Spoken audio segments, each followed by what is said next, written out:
The rain was coming down in sheets as I drove home, the wipers on my old Volvo working overtime. I was late again. Another long day at the clinic. Being a veterinarian in Philadelphia, I thought, would be about saving puppies and kittens. Turns out it's mostly dealing with frantic owners and the occasional emergency surgery. At 43, you'd think I'd be used to it. Our house, a cozy Victorian in West Philadelphia, was usually a welcome sight. Tonight, though, it felt different. Lights were off, which was odd. My wife Genevieve usually had every lamp blazing by the time I got home. She said it made the place feel alive.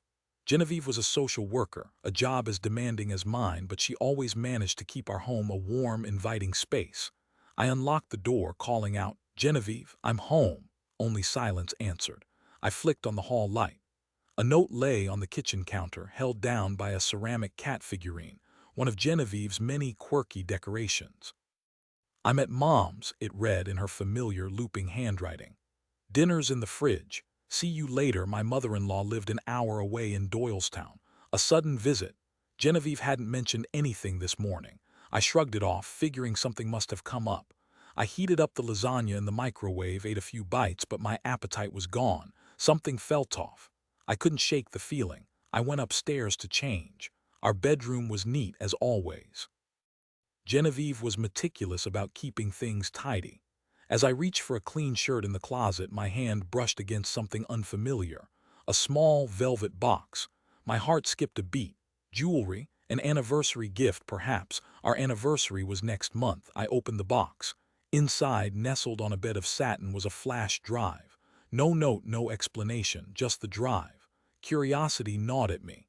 I grabbed my laptop from the desk and plugged it in. The drive contained a single folder labeled Photos. My blood ran cold as I opened it.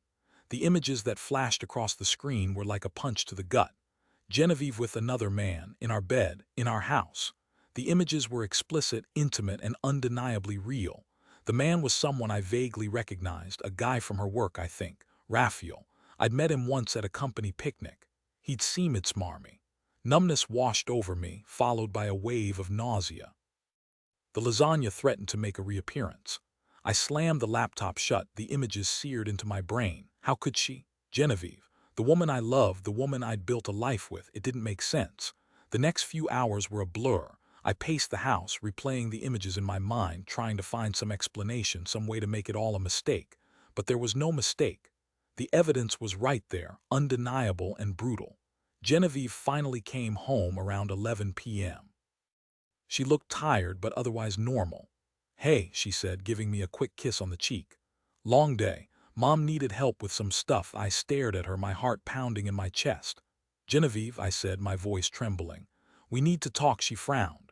"What's wrong? You look like you've seen a ghost." I didn't say anything. I simply opened my laptop and showed her the photos. Her face drained of color. Her eyes widened in disbelief, then narrowed in anger. "Where did you get these?" she demanded, her voice rising. "Does it matter?" I asked, my voice flat. "Is it true?" She hesitated, then looked away. It's complicated," she stammered. "Complicated," I repeated, incredulous. "You're having an affair, Genevieve. How is that complicated?" The truth came spilling out then, a torrent of excuses and justifications. She said she felt unseen, that I was always working, that Raphael understood her. It was all the same tired clicks. I listened, my heart breaking with every word. "How long?" I finally asked, when she'd run out of steam. "A few months," she admitted, her voice barely a whisper. "A few months." Our entire marriage felt like a lie. Every smile, every touch, every shared moment tainted by her betrayal. "I'm so sorry, Izaak," she said, tears streaming down her face. "I didn't mean for this to happen. I still love you." "Love?" I scoffed. "If this is love, I don't want it." Sleep was impossible that night. I lay in bed, staring at the ceiling, the images of Genevieve and Raphael playing on repeat in my mind. The woman I thought I knew, the woman I'd shared my life with, was a stranger. In the morning, I told her to leave. I couldn't bear to look at her. She packed a bag, her face etched with sorrow. "I'll call you," she said as she walked out the door. I didn't respond. I watched her go, a part of me hoping she'd turn back, that she'd say it was all a terrible dream. But she didn't. She simply walked away, leaving me alone in the house we'd built together, a house now filled with nothing but ghosts. The next few weeks were hell. I threw myself into my work trying to drown my sorrows in long hours and endless appointments. My friends Leif and Mallory were supportive, but there was nothing they could say to ease the pain. I couldn't eat, I couldn't sleep. I couldn't think of anything but Genevieve's betrayal. I replayed every moment of our marriage, searching for clues, for signs I'd missed. Had I been so blind, so naive? One evening Leif came over with a bottle of whiskey. "You need to talk, man," he said, pouring us each a generous shot. "You can't keep this bottled up inside." I hesitated, then started to talk. I told him everything from the discovery of the photos to Genevieve's lame excuses. Leif listened patiently, offering words of comfort and support. "You deserve better than that, Izaak," he said when I was finished. "She doesn't deserve you." His words were a balm to my wounded soul. I knew he was right, but it was still hard to accept. I'd invested so much in our marriage, in our life together. To have it all shattered so suddenly was devastating. As the weeks turned into months, I started to heal slowly but surely. I went to therapy. I spent time with my friends. I rediscovered old hobbies. I started running again, pounding the pavement until my legs burned, a physical manifestation of the pain I was trying to outrun. The divorce was finalized. Genevieve didn't contest anything. She seemed genuinely remorseful, but it was too late. The trust was broken, the damage irreparable. One day I received a call from a number I didn't recognize. I almost didn't answer it, but something told me to pick up. "Hello," I said cautiously. "Izaak, it's Raphael's wife, Aaliyah," a woman's voice said on the other end. My heart skipped a beat. "Aaliyah, what do you want?" "I know about the affair," she said, her voice trembling. "Raphael told me everything. I'm so sorry." I was silent for a moment, trying to process what she was saying. "So you're in the same boat as me?" I asked finally. "Yes," she said, her voice breaking. "It's been awful. He's been lying to me for months. We talked for a long time, sharing our stories, our pain, our anger. It was strangely comforting to talk to someone who understood exactly what I was going through." "I don't know what to do," Aaliyah said finally. "I feel so lost." "I know," I said. "It's not easy, but you'll get through it." "We both will." We decided to meet for coffee a few days later.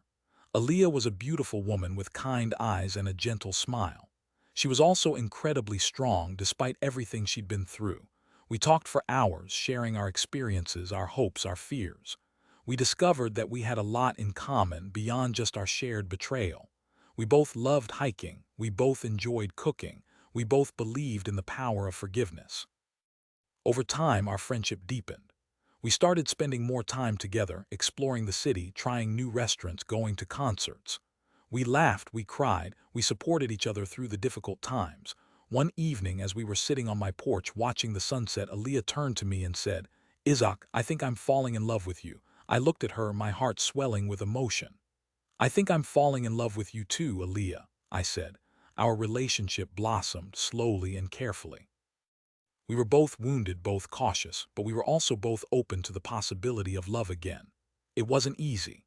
We had to work through our past traumas, our insecurities, our fears, but we were committed to making it work. We knew that we deserved happiness and we were willing to fight for it.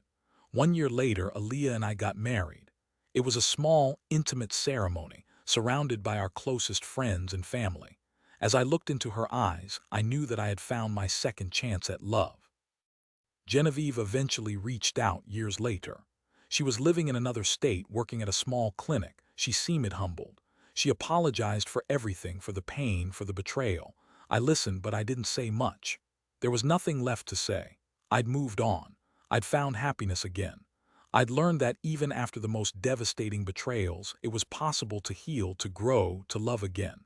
And that, I realized, was the greatest revenge of all. It was not about making her suffer, but about proving to myself that her actions could not define my life or my capacity for happiness.